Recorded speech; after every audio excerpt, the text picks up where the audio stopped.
Hi everyone, thanks for your interest in the Central Vermont Solid Waste Management District's hauler application and monthly reporting presentation. My name is Terry Riley, I'm the enforcement officer with the Central Vermont Solid Waste Management District.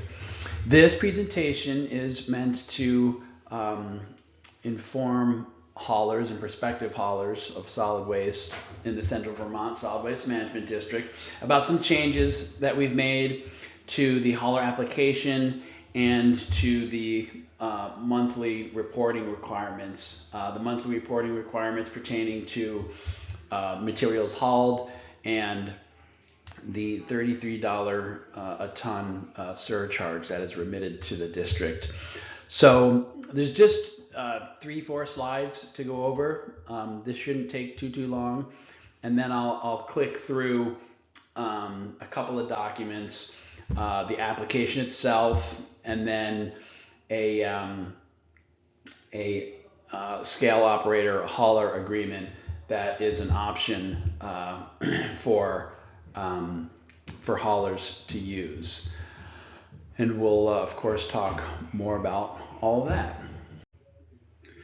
So as far as the application to haul solid waste, what's new? Here's what we're going to go over in this presentation. It's the same application every year. This is a very minor change. Previously, haulers would have noticed that the application that they fill out each year says the application for 2022, the application for 2023, 24, 25, etc. It's just going to be the same application year after year after year. So there's not going to be any need or concern about, oh boy, am I filling out the right one for the right year? The application is going to stay the same until it changes. So that's a super minor change. And then you'll see some change on the language of the application, but in terms of the process of filling it out and applying it, this is really not much of a change at all. The language reflects kind of a conceptual change, if you will. Previously, it used to sign up the hauler application, would have the applicant sign off on an MOU, a memorandum of understanding between the district and the hauler. And that's not really what a license is about. A license grants the licensee permission to do something that otherwise wouldn't be permitted. So in this case, obviously, we're talking about the permission to haul solid waste within the district. So you're not going to see it's an MOU anymore, but other than that, filling it out it's not really going to be any different there either. And so streamlined, one simple way to remit the surcharge. We'll go over the responsibilities of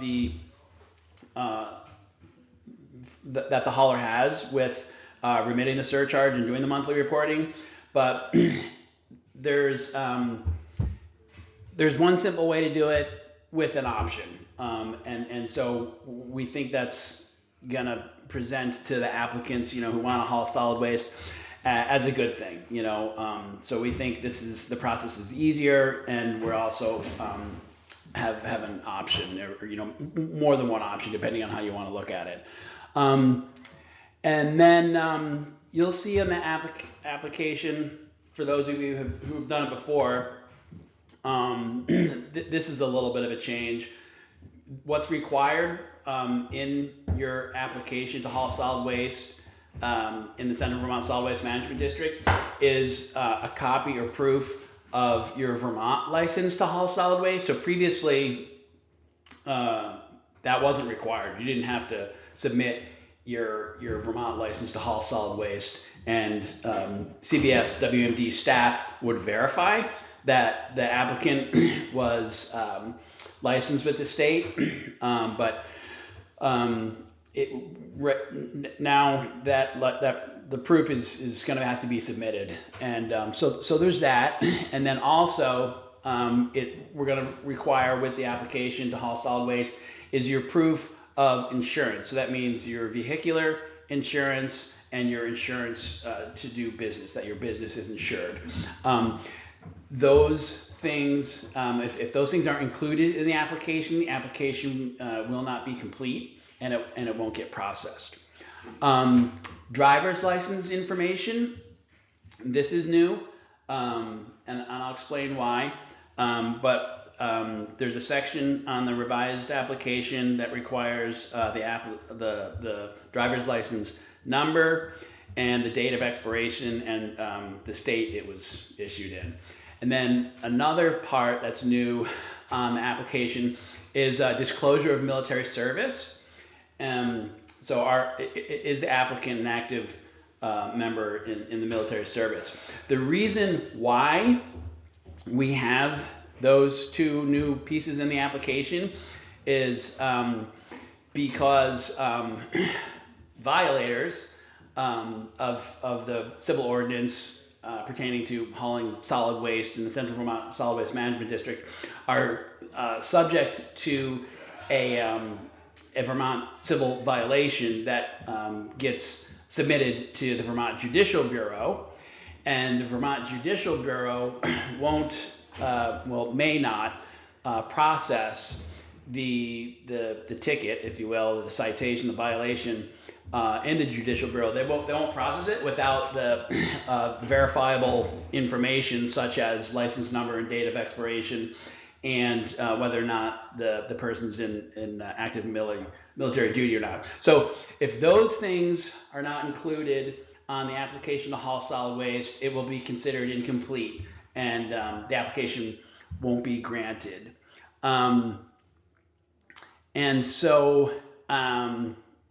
And then this isn't new, but I'm going to include it in here. The surcharge on July 1 of 2025 went from $30 to $33, and we're in October here, and we're still getting some folks that didn't catch wind of that, and so it seemed like a good idea to mention it here.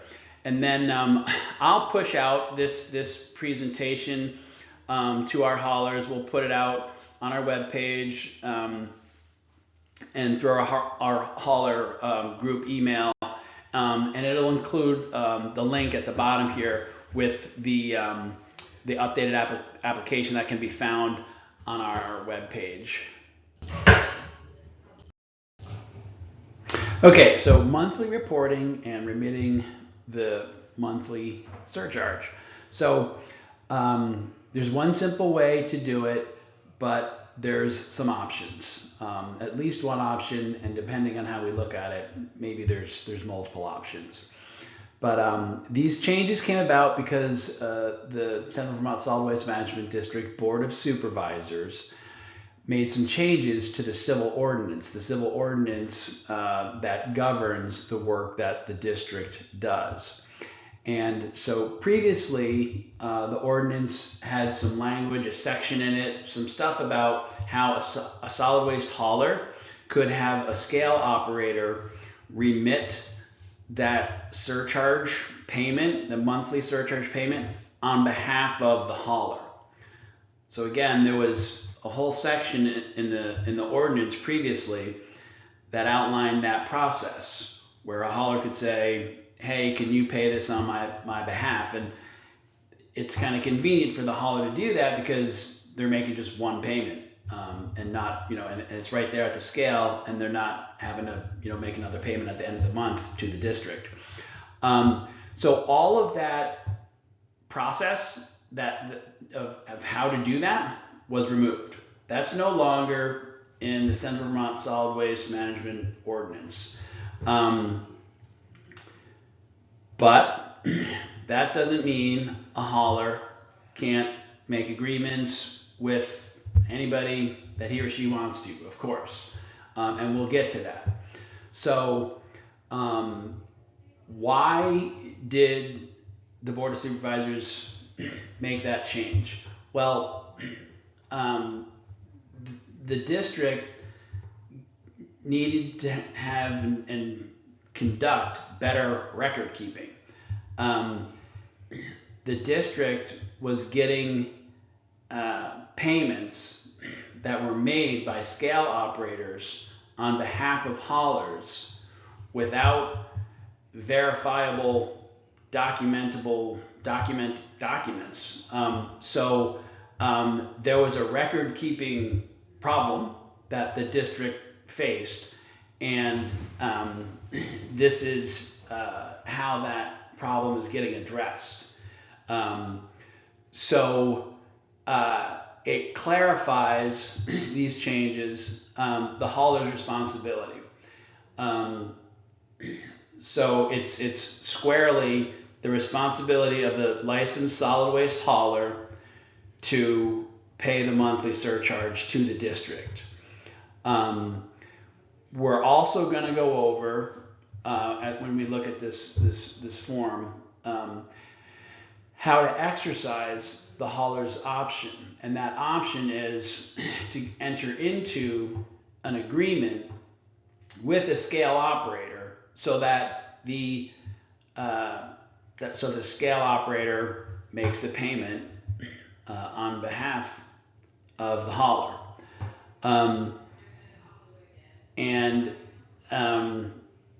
So one simple way still in place, but a change is that the district is no longer going to accept payment from a scale operator on behalf of a hauler without a signed agreement between the scale operator and the hauler.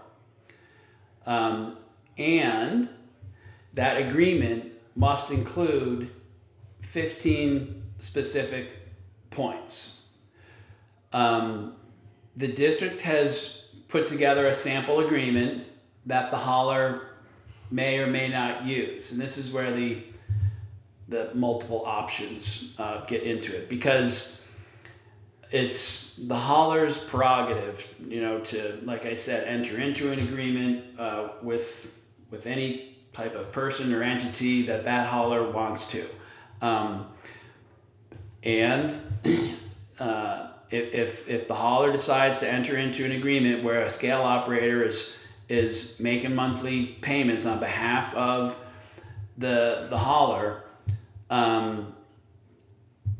the district is now requiring that to be documented, signed off on, and the document, that agreement has to include 15 things. So when it's submitted to the district, that written and signed off on agreement between the scale operator and the hauler, if these 15 specific points are not in that agreement, the district will not accept payment on behalf of the hauler from a scale operator. So that's and like I said, we'll go over that as we look at these actual the application and this agreement thing itself.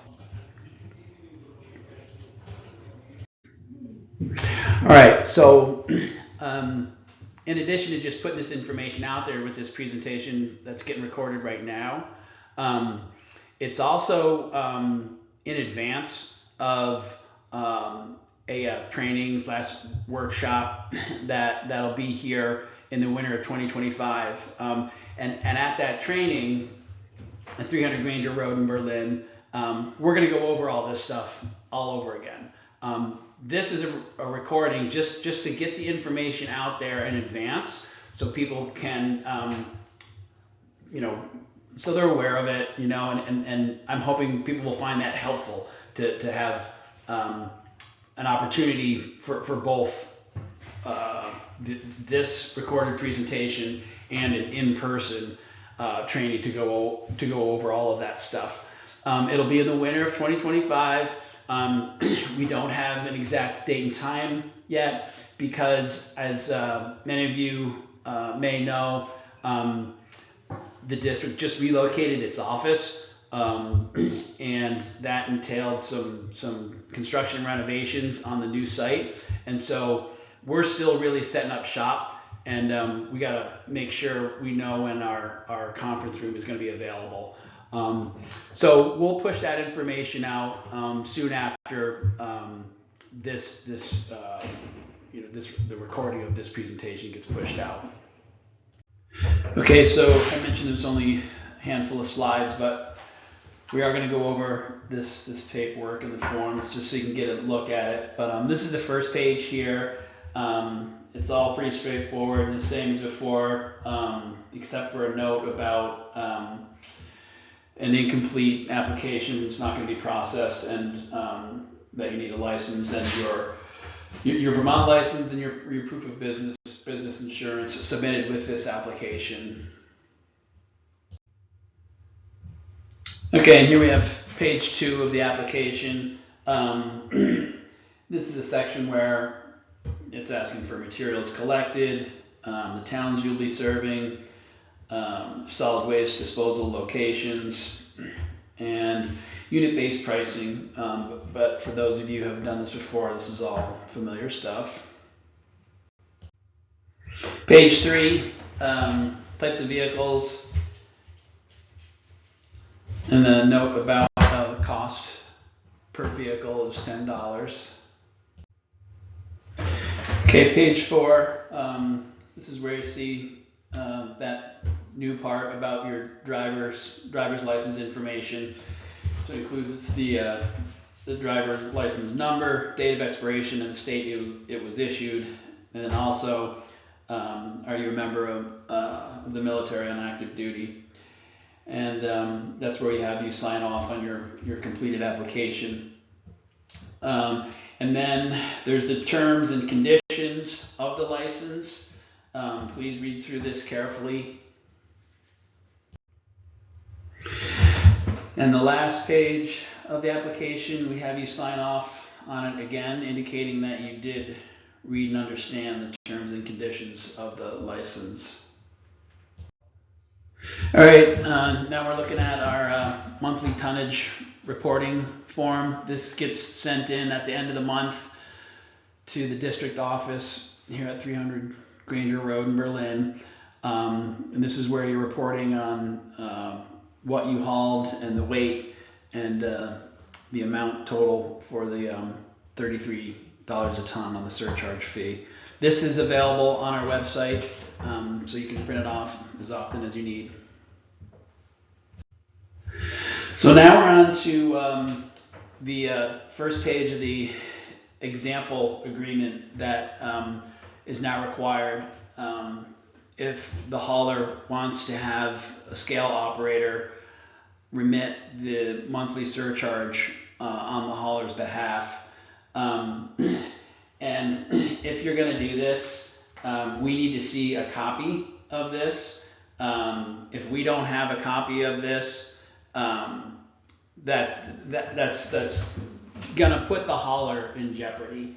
And what it does is it also is information documenting that the payment's gonna get made. I don't know that haulers are able to verify themselves that payments have been made on their behalf while they're paying the surcharge at the scale. So this just it's just documentation that really is kind of standard practice. Just verifying payments is all we're doing here with this. So I think I had mentioned previously that there were 15 points. There's 14, so my mistake.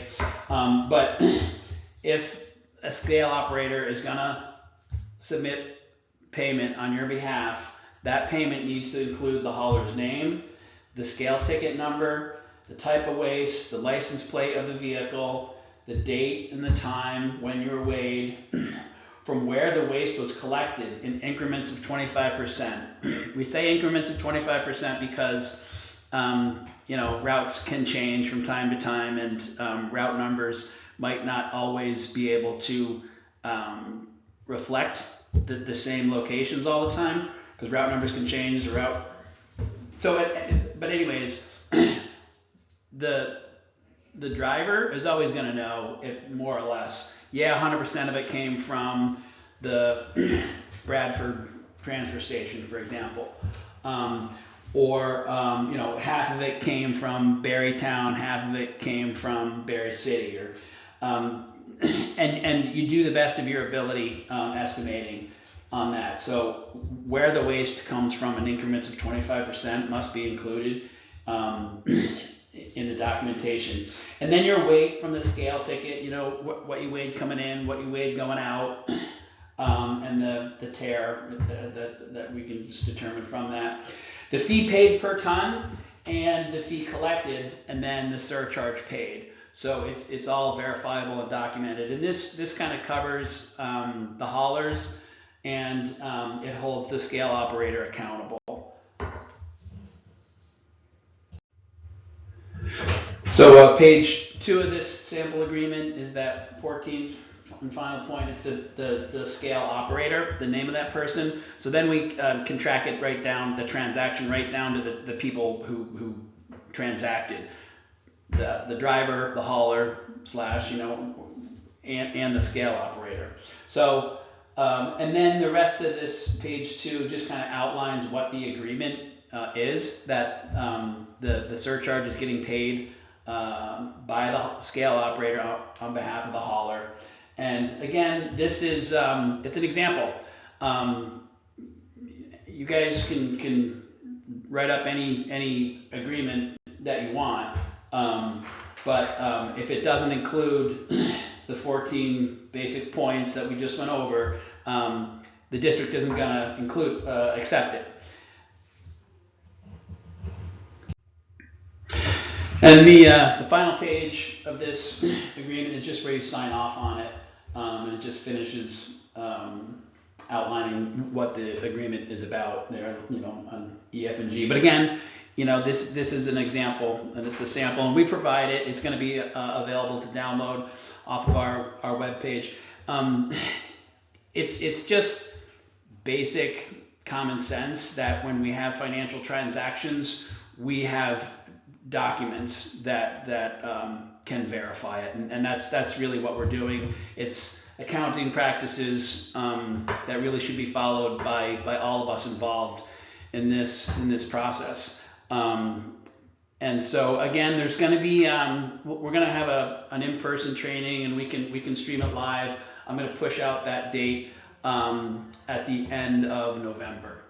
But in the meantime, you know, feel free to reach out to the district office, or you can call me, Terry Riley, directly at 802-249-3253, or email me at enforcement@cbswmd.org.